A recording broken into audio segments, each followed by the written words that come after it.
Hi, this is Colin McEnroe. So this is a kind of show that we've done periodically. I think we should actually do it more. But this is a kind of unplanned conversation between me and David Edelstein, a film critic whose work I've admired for decades and decades. But he's also my friend. I've known him for decades and decades, too. And anytime we talk, both of those things are happening. I'm talking to a film critic who fascinates me with the kind of perceptions that he has, but I'm also talking to my friend who I need to catch up with. And I think these conversations, for that reason, become a little bit unusual. I'm not saying they're completely unique, but a little bit unusual. A little bit My Dinner with Andre, kind of, to elevate our status beyond all reasonable expectation. But anyway, that's what's about to happen on the other side of the news, so get ready.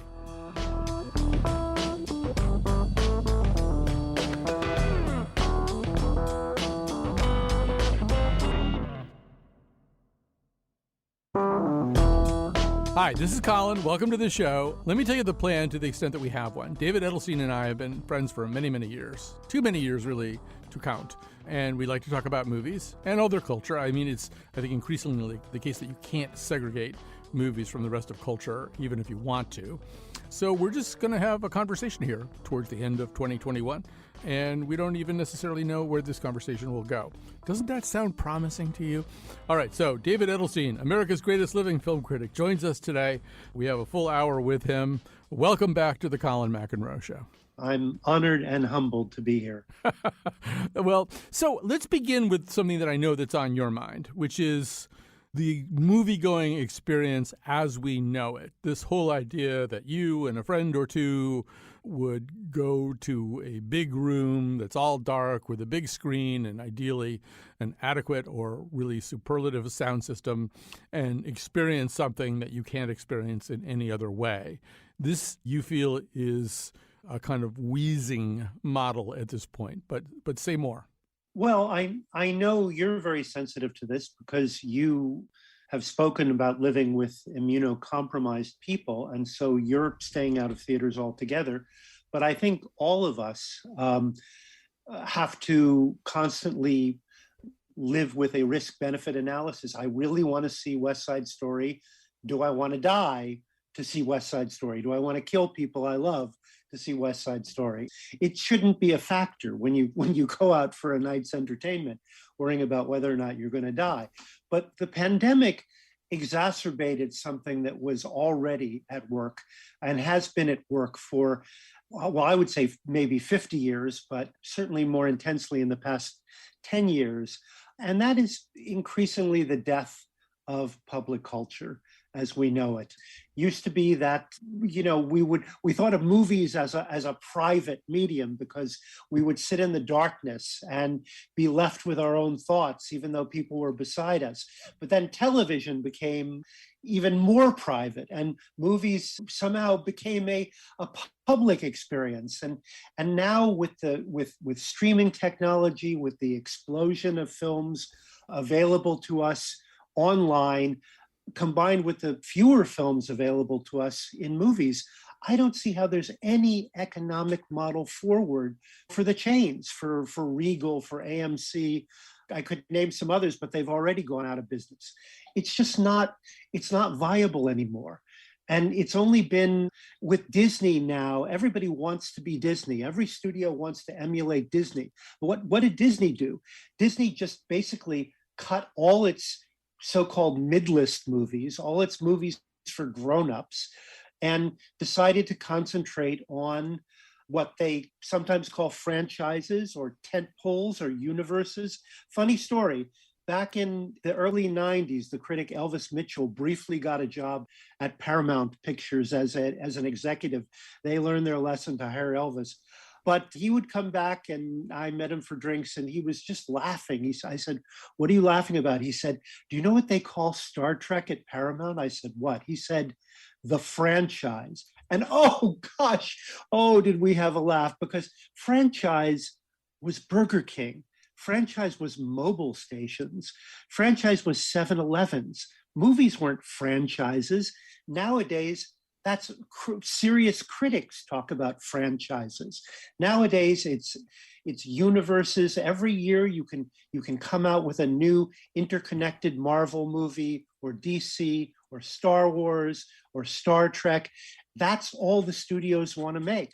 That's all they want to make. And it's no longer even actors who are driving the box office. It's characters.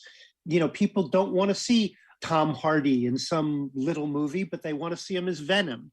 I don't know if Tom Holland could open a movie, but he certainly will open Spider-Man. So this model, no one goes to movies anymore just because, there's something new that's opening on the corner and it sounds interesting and I like this actor, let's see it. It's all 17-year-olds who want to get into mudslinging matches online about the latest Spider-Man or Doctor Strange reboot. Well, yeah, and I'll be the person who sort of comes up with counter arguments that I don't necessarily believe. But one counter argument would be, well, there's actually something a little bit liberating for actors if they get these franchise roles because they're not quite as obsessed with putting food on the table, making ends meet, so they can do these other kinds of projects. Benedict Cumberbatch, as long as he's got Doctor Strange, and Sherlock Holmes for that matter, can do other stuff that might be worthy, that might be a little bit more on the Heart of the Dog. But how many people are going to see Heart of the Dog in theaters? Yeah. Very, very few. I mean, it premiered as well on Netflix, and I just don't know anybody who can see it at home and who has a halfway decent-sized TV screen, or maybe even not a halfway decent-sized TV screen, is going to want to prefer to watch it with a service they've already paid for, rather than go and risk their lives sitting beside people who, in all likelihood, are either checking their cell phone every 3 minutes or talking. I mean, as a film critic, as a hardworking film critic, I used to see most of my movies in screening rooms. This year, I've seen most of the movies I've seen in real theaters next to real people, and I'm really sick of real people because the young ones don't know how to behave, and the older ones, it's like, what did he say? Oh, he said, where is she? Where is who? I mean, your people have no conception anymore of what being out in public is and respecting the people around you. I make the exception of Alamo. Hartford doesn't have an Alamo theater yet, but this new breed of theaters that will serve you food and that will also have advertisements at the beginning about how you'll be thrown out of the theater if you're warned twice not to shut up. But they have waiters coming in and out every 2 minutes and interrupting the movie. So you still can't concentrate on the screen in the same way. Right. First of all, I would agree with everything that you've just said, although I think this is a problem that's existed for a long time. You probably remember, as I do, a million years ago, a Mel Brooks short called The Critic, which was this sort of animated thing that ran sometimes before movies, and it was just like this. It was Mel Brooks basically doing what you just did. What the hell is this? Must be a cartoon. Shh. What? What's this? Usher! This is cute. This is cute. This is nice. What the hell is it? Oh, I know what it is. It's garbage, that's what it is. And so that's been going on for a really long time. And it could be argued that if you want to see the power of the dog, maybe what you really want to do is, in fact, watch it on Netflix, watch it at home, watch it on a good screen. And one thing that you can do, and David, I know you well enough to know that you'll do it, and I'll do it too, is watch it all over again for whatever you think you might have missed, or watch it as try to understand what the hell the ending means. Yeah. I needed to have that explained to me. But look, we've talked about this so much, but it's increasingly, there was nothing like the first time I went into a theater and saw something on a big screen again. And actually the images were bigger than I was. And more important than that even, I didn't have the remote control in my hand.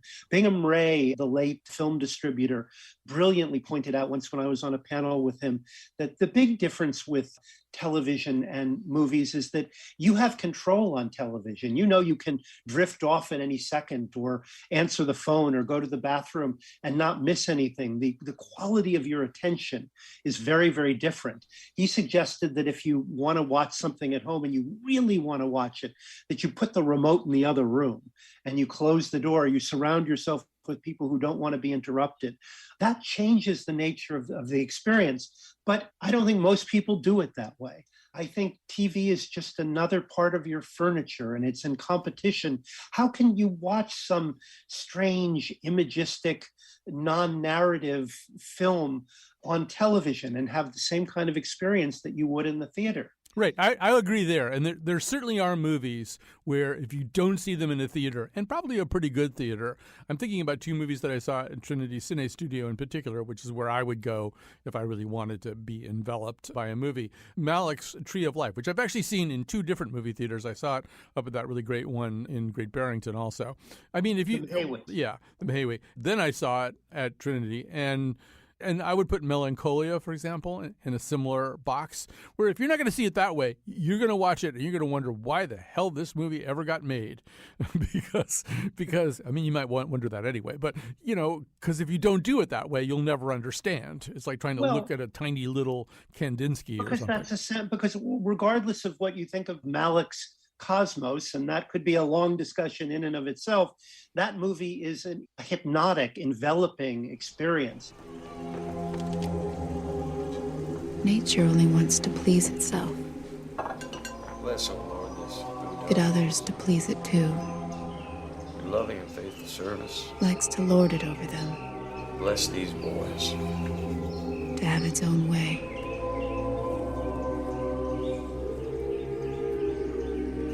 It finds reasons to be unhappy when all the world is shining around it. When love is smiling through all things.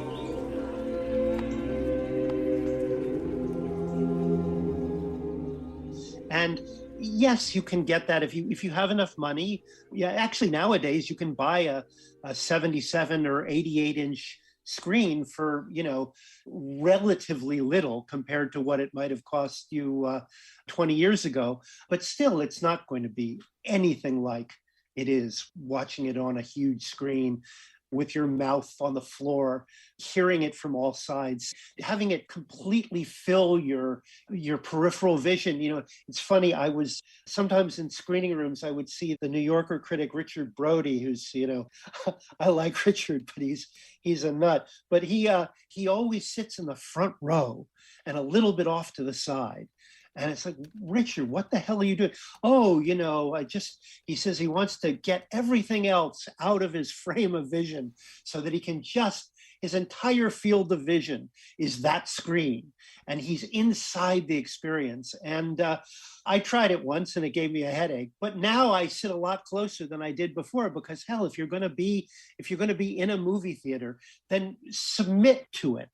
Submit yourself to the experience, provided you trust the director, of course. And you can't always trust them. I'm going to just pause here for a second and say, and once again, push back a little bit and say, against the idea that TV is furniture, I think Don Draper's television was furniture, And so he's looking at it in his apartment and he's realizing that it's a piece of furniture that has pictures and talking on it. And he's going to make all kinds of crappy commercials to go with the kind of, not necessarily really great stuff that's on that TV. I love the fact that, by the way, Aaron Sorkin is now making a movie about the people who are on Don Draper's furniture television. And then what happens is the hardware gets better and better and better, and then people's expectations go higher. I always have this theory that, remember when they moved Jay Leno to 10 o'clock? And they were giving him this 10 to 11 thing. And it was terrible because Leno's whole idea was that you put stuff on at 11:30 where people aren't paying too much attention. They're probably watching it on their crappier TV, the one they've got up in their bedroom, as opposed to the one they paid a lot of money for that has the highest possible resolution downstairs. And if you're sitting there holding up pieces of cardboard with labels pasted to the back of them and trying to make some lame joke about it, I mean, they're thinking, well, no, I paid a lot of money for this TV set. I want something that looks a lot better and seems a lot better. And I think want an Ed Sullivan show. You want something that's like an event TV. Right. You don't want those stupid cards. If we get VR sets soon, as I think we will, as people like Bill Gates have been lately predicting, pretty soon we'll just wear headsets to watch all our movies and we will have that kind of enveloping experience. And then the culture will have gone even one step further into privacy, into our very heads. Right. Well, on that uplifting note, we're going to take a quick break. David Edelstein and I are having a conversation, which we like to do, and we'll do it some more on the other side of this.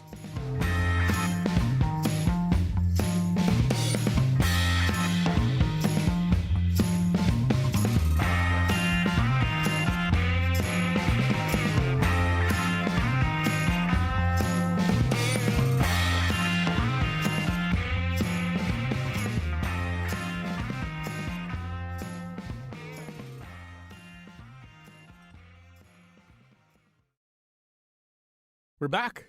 By we, I mean me and David Edelstein, my longtime friend and America's greatest living film critic. And we're talking about movies. So we talked about the experience, about the venues, about the hardware. Now it's time to talk about the software. Content. Yeah. Boy, I hate that word. So, I mean, one thing that we kind of acknowledged in the preceding segment is that content is blurring, at least in terms of the presentation. So, I mean, Succession is implicitly somewhat cinematic, even though it's completely developed for television. I'm sure we can think of some things that were developed for movies that, seem more like they could be on television. It's getting into you just mentioned Aaron Sorkin, yeah. Succession, let's be clear. I mean, Succession is TV. Yeah. I mean, it has a lot of cinematic properties. Breaking Bad had a lot of cinematic properties. The Sopranos had a lot of cinematic properties, but they are TV. They are narrative driven. They are story driven. They are not for the most part, imagistic and free flowing in a way that they're not taking for granted that the audience is glued to the screen in a way they would with bodies in seats in a theater. So it's still the language. And there's far more compression in movies, narrative compression as well, because they have a very limited amount of time. So the vocabulary is still a little different, even though our means of accessing the content, this sounds very postmodern, but I just mean that there are still vast differences between cinema and TV, but they are melting away. They are dissolving. Yeah, and I would even say, I mean, not to harp on Succession, which I had some problems with the first half of this season of Succession, but then they kind of opened it up, forgive me, almost cinematically at the end there, where they're just like really playing with the Tuscan countryside. I guess that's Montalcino. I don't know where they are, but I mean, I don't know. It's not, pick your favorite Tuscan movie. I mean, there's somebody behind Succession who's saying at this point, well, we could really make this look good. And on somebody's 70-inch TV, we can make it really look good. And we can use visual images and set them hard up against the verbal and characterological realities of our plot and get something out of it. Colin, Succession always, though, settings are more important with Succession because our mouths are always supposed to drop by the level of the furnishings and the mansions and the grounds. I mean, that's the kind of tension between that and the kind of idiot petty characters is one of the great joys of a show that, frankly, was my favorite thing this year. I can't think of an experience I had at the movies that was richer than certainly the last two episodes this year of Succession, every scene of which the stakes were ratcheted up so high. It really was like watching a great movie, the last 2 hours of Succession. And if people haven't seen it or even had problems with some of the crudeness of the first season, it's all worth it for these last two episodes. And when you see actors like this, when they connect with a role, there's nothing more profoundly satisfying than seeing a Sarah Snook or a Jeremy Strong or Brian Cox, or I could name six more, connecting with one of these roles, living inside it. And you just fall in love, no matter how hateful the character. You're seeing an actor, a performer, an artist engaged on every level. Yeah, I mean, this is maybe a good time to make a little transition to something that I let you know that I was interested in talking about. Because Succession is maybe the ultimate example of this. And that is what I see as kind of a monocultural tone creeping into so much of what I watch, and that is kind of the serio-comic mode, the mode that is neither fish nor fowl, doesn't go all in as a comedy, doesn't go all in as a drama. When it's being dramatic, it is ready to wink at the audience. I mean, this is so profoundly true of Succession that it's kind of in recent interviews, it kind of came out that the actors don't even really have any consensus about what they're doing. Jeremy Strong, I think, is kind of surprised to hear that Succession's really funny. It hadn't even occurred to him that might be the case. Thank God, because if Kendall had any awareness, if he was in on the joke, then Kendall wouldn't be Kendall. Kendall wouldn't be suffering, dissolving in front of your eyes on screen. But I want to give you I want to give an example from the final episode. This is not I don't think this is a spoiler. So earlier, seasons ago, there was an incident where this character, one of these two brothers, was involved in the sort of a Chappaquiddick like drowning of a waiter at another sibling's wedding. Nobody has really known about this except that particular brother and his father, his horrible patriarchal King Lear like father. But it kind of comes out in the final episode. He kind of shares it with two of his siblings, and he's a wreck, and he's sobbing, and he's completely unglued, and they just start joking with him. Who hasn't clipped the odd kid with a Porsche, am I right? I mean, it's like a rite of passage. I've killed a kid, too. Big deal. Shiv, you've killed a kid, right? Yeah. Man, you my wedding in so many ways. I'm sorry. One waiter down, that makes sense. It took me forever to get a drink at her wedding. Please, man. Okay, yeah. I can't do it. You're right. No, I guess I'm just trying to say, who's the real victim here? I waited 3/4 of an hour for a gin and tonic. And I was having a hard time evaluating what that was. Was it them trying to break the tension and sort of cheer their brother up about the fact that he was involved in the death of a waiter? Maybe something you shouldn't be cheered up about. Was it? Colin, I thought that was genius, and I I would disagree, because I think that was the character is Roman, who is a one-liner machine, is a joke machine. First of all, he has a very pragmatic task, which is picking his brother up because they are about to go into a battle royale. And the second thing is he's actually trying to reach out to his brother and engage with him on the only level that he knows how to talk to people, other than sending them pictures of his penis. He actually is trying to make him smile, to make him laugh. He's a shallow guy. And I didn't think that was about the screenwriter and the director trying to lighten the mood. That was about Roman. That was about a character using humor in a way that you just don't see characters using humor in most things on television. Yeah, although it's actually, we should say that also the sister, Shiv, says, boy, you really screwed up my wedding in a couple of different ways. And it's almost as though the characters are also making fun of who they are. I mean, either they are so narcissistic that they really do at some level feel this way and are making a joke about something that they can see in themselves. And to me, watching all this, it wasn't that I didn't enjoy it. I enjoyed it just fine. And I thought it was really great writing, and I was open to the interpretations that you're suggesting. But it's not something that you would necessarily see in a drama. And I just feel like it's symptomatic of so many things. I feel like every week on the nose, practically, I say, well, it's serio-comic. It's not really a comedy. Well, first of all, I kind of think that's a good thing. I think that the blurring of lines I think it's often been true in literature, but the blurring of lines now in television especially, and movies to a degree, is very exciting. Back when, I remember Mel Brooks or David Cronenberg mentioning that back when in the 80s, when movies were at their lowest. It was either Mel Brooks or David Cronenberg? Yeah.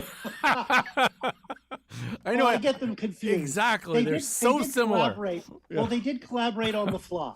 Okay, there you go. Mel Brooks produced and hired David Cronenberg to do The Fly, and they were shopping it around to studios. And there was actually a studio head who said, I just don't think audiences are going to accept the hero and the villain being the same person. And, they just looked at each other. Well, there goes Dr. Jekyll and Mr. Hyde. There goes Raskolnikov. There was King Lear. There goes almost every interesting protagonist in the last 400, if not 2,000 years. That has changed dramatically. It changed, maybe the day it changed for television was the day that Tony Soprano shot to death a guy who shortly before that hugged his daughter, and you didn't expect a protagonist to behave that way. Television changed, and I think it changed for the better. Now, if you're talking about the wisecracking superheroes or the action stars who in the middle of mowing down 100 people will trade quips, that is new. I mean, it probably dates to maybe Butch Cassidy and the Sundance Kid. Maybe there's a way to make a profit in this. Bet on Logan. I would, but who'd bet on you? Sundance, when we're done, if he's dead, you're welcome to stay. Listen, I don't mean to be a sore loser, but when it's done, if I'm dead, kill him. Love to. No, not yet. Not until me and Harvey get the rules straightened out. Rules? In a knife fight? No rules. What? Well, if there ain't gonna be any rules, let's get the fight started. Someone count 1, 2, 3, go. 1, 2, 3, go. William Goldman introduced this kind of facetious, you might even say campy mixture of tones in what would have previously been straight genre pieces. And that's become such a tick right now that I dread going to see most animated films. Pixar has mostly steered clear of it because films like Inside Out really do have this pure emotional core. But a lot of the other ones are just stop joking, stop giving each other high fives when you blow away the villain. This takes me out of the reality in a way that you said you were taken out of the reality in Succession. To me, that's more of what's going on in movies these days. And that's just insecurity. Right. I would say that, by the way, the phenomenon you're talking about in terms of superheroes dates back to the source material. I mean, in the 1960s, DC Comics were just dead serious about everything. There's nothing funny about Batman or Superman or the Green Arrow or Aquaman or Wonder Woman. They weren't funny. They were here to right wrongs, and that's about it.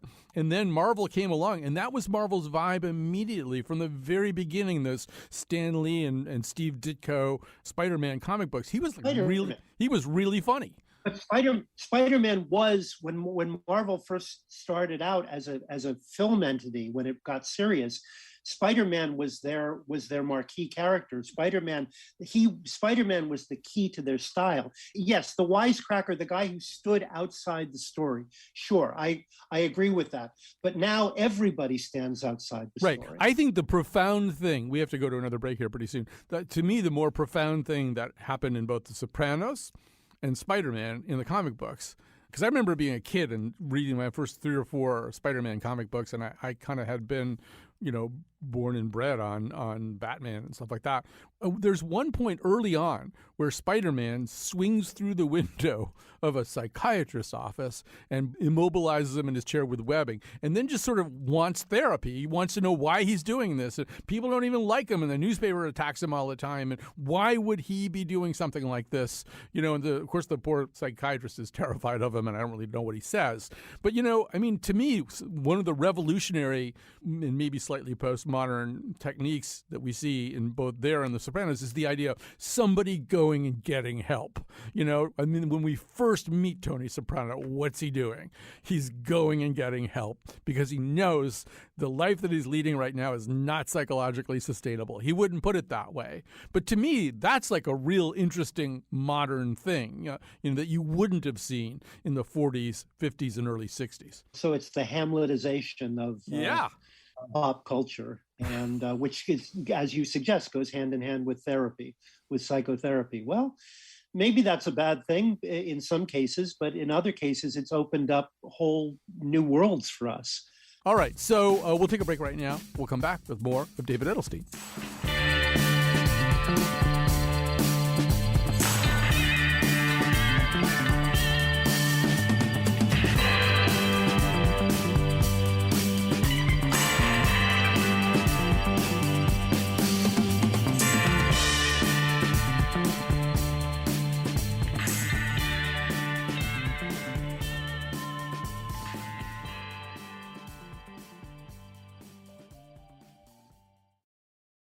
We are back. Before I resume my conversation with David Edelstein, let me thank various people.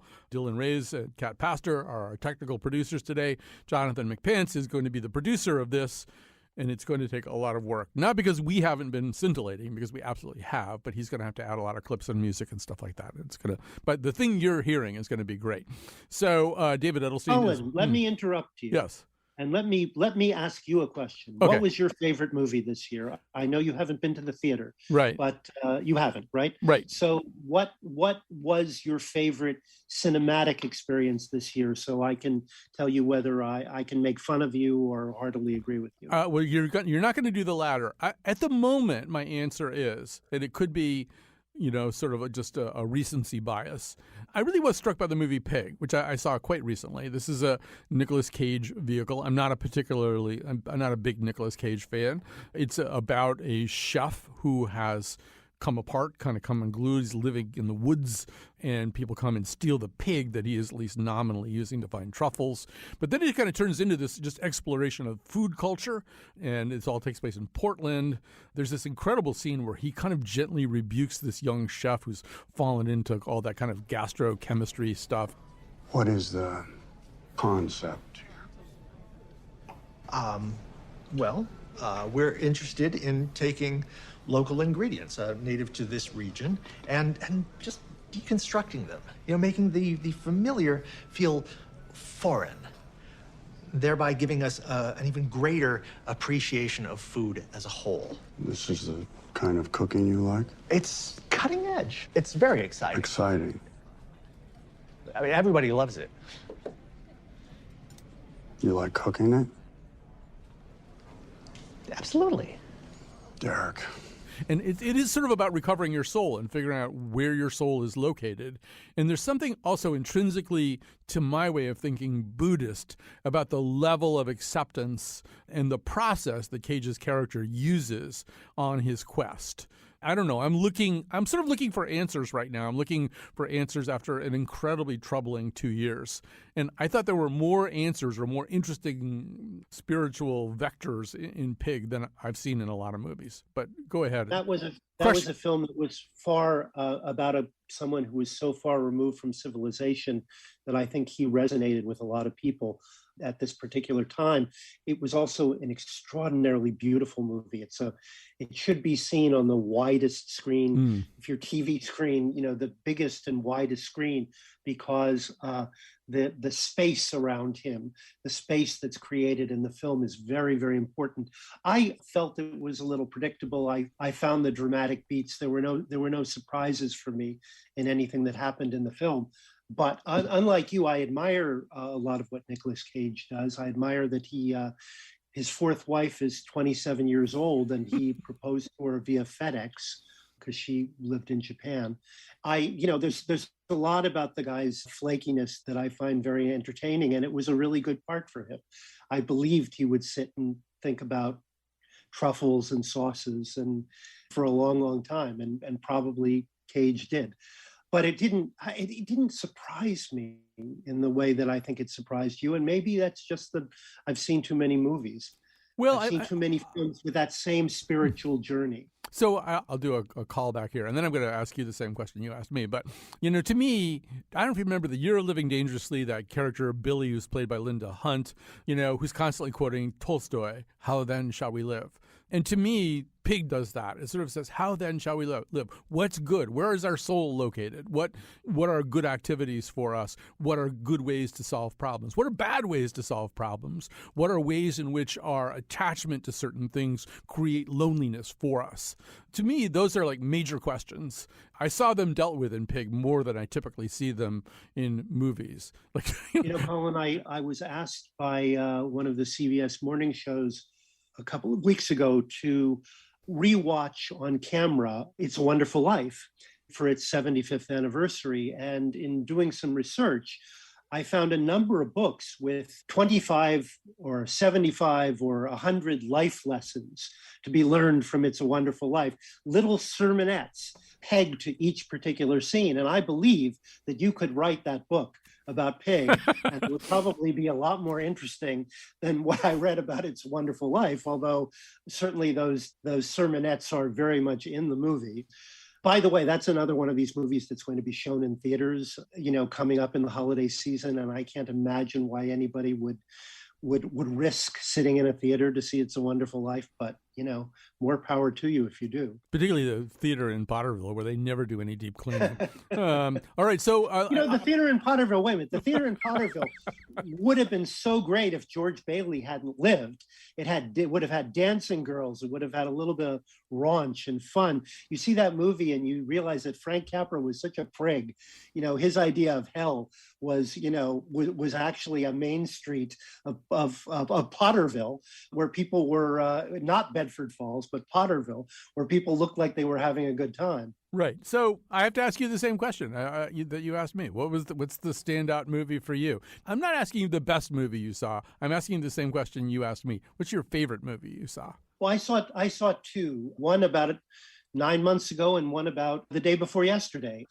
The one I saw earlier in the year is Annette, the Leos Carax film, which is a musical.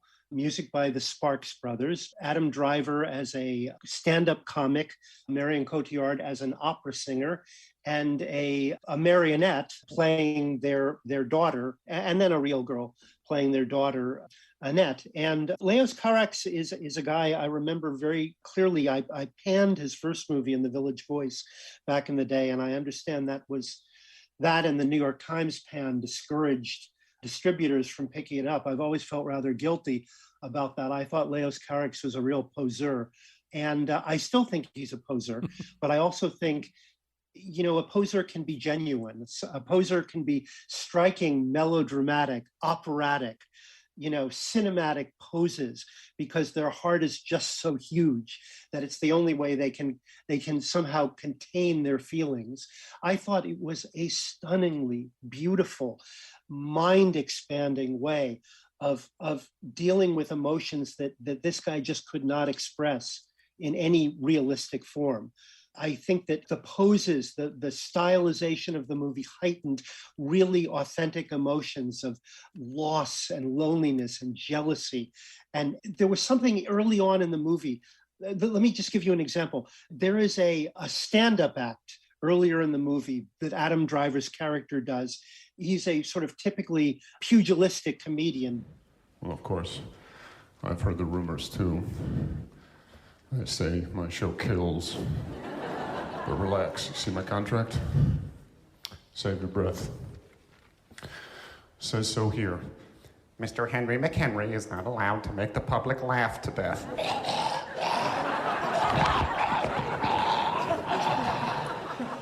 He comes out in a boxing robe, and he almost literally boxes with the audience. And anybody watching it and trying to make literal sense of it is going to say, what the hell is he doing? What the hell is this even about? Yet it's pure metaphor.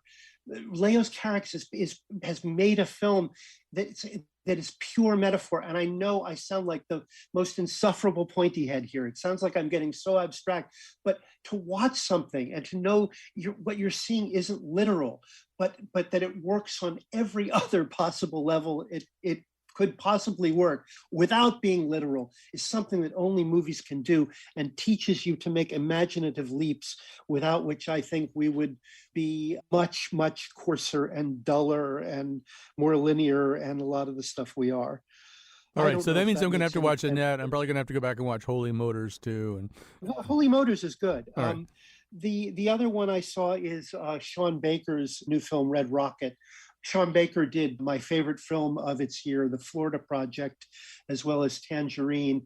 And this is another look at what I would stereotypically call the underbelly of society, a former adult porn star who returns to his hometown, his small town in Texas, to, it's unclear what he wants to do except wreak havoc.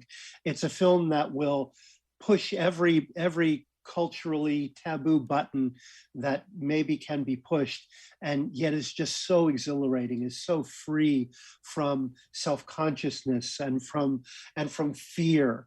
Sean Baker is, this character is absolutely hateful and absolutely charming and transporting at the same time. And you don't have to reconcile those two things. Hey, if we could reconcile our feelings, we wouldn't need drama. We wouldn't need two opposing points of view carrying on at the same time. The fact that you could have that in a single character, you could be so divided about characters. I think that's a glorious thing. And I recommend the film very, very highly. It is just opened in New York. I don't know if it's open in a lot of other places. I have a list of movies that I have seen and I've loved. I mean, if you haven't seen Velvet Underground and Summer of Soul, two documentaries, very different rock documentaries, one of which I believe is on Apple TV, one of which is on Hulu. Subscribe and subscribe. It's easy for me to say. Well, actually, since you're going there, I'd like to hear your thoughts, because this is the most troubling thing to me, is in terms of movies that have sparked, if you call it a movie, whatever's that have sparked conversation. Another music documentary, Get Back, all 7 hours and 48 minutes of it.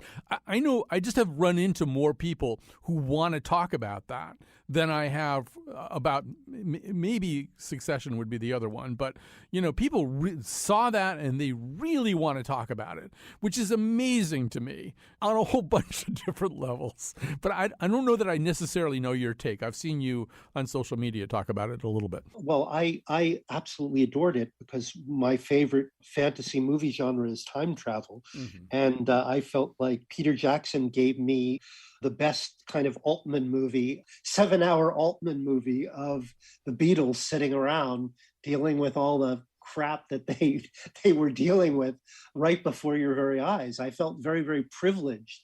I felt thrilled and grateful for the experience. Parts of it were boring, parts of it were riveting. How wonderful to be in that space at that time with those people. I mean, how could anybody sort of shrug off that gift? I don't know. I can shrug. I mean, look, I'm just amazed. I thought editing was a thing, I thought editing, the 60-hour. Yeah, I thought editing was a thing that filmmakers did. I mean, I got a lot out of Get Back, but I could totally have done that in a 3-hour movie. There just isn't any rationale except for that argument that the only way that you can experience the incredible ennui and tedium of being in a recording studio that you're not really paying for by the hour is to watch it unfold before you, which I don't weren't paying it for the hour. And so you have to ask yourself what I ask myself every day, which is, how valuable is my time? Well, not very. Right. No, I mean that the Beatles, most people who go into recording studios, they're in a little bit more of a rush. Recording studios are like casinos. I mean, they are designed to make you lose track of time. But most people are paying a lot of money to be in the recording studio. If you go into the Apple recording studio that you own and you're the Beatles anyway, so you have a lot of money, you can afford to waste a lot of time. That was the only point I was making. Okay. Well, I agree with you. Other films, Last Night in Soho, 3/4 of which is the most brilliant psychological thriller I've seen in years. The last quarter of which is just terrible. I mean, is sub giallo schlock. I have rarely seen a drop off like that, but I still recommend the movie. The Last Duel, which I think you've just seen as well, is a fascinating Rashomon, violent, ugly feminist movie with really startling performances by the 4 lead actors, Jodie Comer, Matt Damon, Adam Driver yet again, and Ben Affleck, God help us. I know he is stubborn. Yes, stubborn, difficult, jealous, rash, dim-witted, irascible. Yes, I know, my lord. Stupid, does not exactly yield his rents on time. But I count him as a friend. He disobeyed me and let Limoges fall. He believed he would succeed. His intentions were good. He's no fun. You mean you'd like to see more of his gloom here at Argent? He postures and mopes about like a black cloud. My lord, I have fought with him and seen the worst of this world with him. He is loyal. Yeah, so are my hounds. really an interesting movie that bombed, and Ridley Scott blamed it on the director, blamed it on millennials of all things. And really, the people are blaming millennials for West Side Story or there's a pandemic on. Right. I think it also bombed, though, not to make everything about my thesis, but I think it also bombed because it's really a very serious movie. I mean, Affleck is just on the edge of winking through the role that he's playing, but everybody else in the movie itself is deadly serious, as it kind of has to be about the subject matter. This is underneath all the duel. This is a Rashomon movie about rape, but I think their antennae are not well tuned to something. I mean, I think it's one of many reasons people had trouble with Villeneuve's Dune, because there just isn't a laugh anywhere in it. Yes, Colin. So you're making a case now that movies that don't have this serio-comic tone have a tougher time. And I would argue that the serio-comic tone is a kind of drug. It gives us our little jolts, our little laughs. It suggests that the filmmakers have one eye on the audience and our reactions at all times. And modern audiences seem to need that. They seem to need to be poked and prodded and jolted every second. They can't just relax into the milieu of a film. I mean, I didn't think Dune was any great shakes, but at least you were expected to surrender to this great experience of the film without constantly getting winked at and getting nudged. That was refreshing to me, even if the movie was sort of boring. All right, we're going to have to surrender there. But that was a really good place to stop, actually. As usual, a joy to talk to my friend David Edelstein, America's greatest living film critic. Hope you enjoyed it. Go see a movie either in your house, or if you're feeling frisky, get an N95 on and go to the movie theaters. Knock yourself out. But be careful. All right, bye-bye. All right, on three. That was good. That was great. We didn't talk about Licorice Pizza. Don't Look Up. You want to do a whole other show? How about if let's wait a month and I'll see all that stuff and we'll do another show. Because I love this. I think this is like the most fun show for me, even though I wasn't really prepared to do it. Yeah. Well, it sounded like you were. These were pretty good topics. I have so much to say about passing and about. I want to see that. Yeah. I'm Your Man is a really good one, really interesting one. Don't Look Up is not good, but it's a real satire. I mean, it's a real barbed satire of what's happened during the pandemic and global warming and our inability to deny reality. I mean, it's really, and the idea that Leo DiCaprio and Jennifer Lawrence would do it. I mean, on December 25th, that goes on TV. Don't Look Up. I really want to see it anyway. I'm back and be back in the back teaching. And I've kind of expanded my idea of what I'm interested in. So, I mean, I think that might be